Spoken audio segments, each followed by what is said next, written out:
ये आजकल क्या हो रहा है, ये आजकल क्या हो रहा है। इश्क का नाम सरेआम बदनाम हो रहा है, इश्क का नाम सरेआम बदनाम हो रहा है। हर लड़का लड़की की जुबान पे इश्क है, हर लड़का लड़की की जुबान पे इश्क है। खुदाया ये इनको कौन सा इश्क हो रहा है, खुदाया ये इनको कौन सा इश्क हो रहा है। जिसको मालूम नहीं इश्क के मानी क्या है, जिसको मालूम नहीं इश्क के मानी क्या है।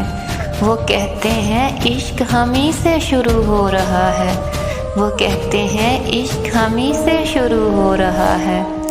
पहले कहते हैं मर जाएंगे आपके बगैर हम, पहले कहते हैं मर जाएंगे आपके बगैर हम।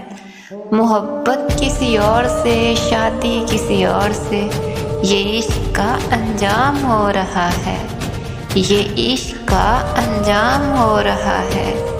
खुदाया ये इनको कौन सा इश्क हो रहा है, ये कौन सा इश्क हो रहा है।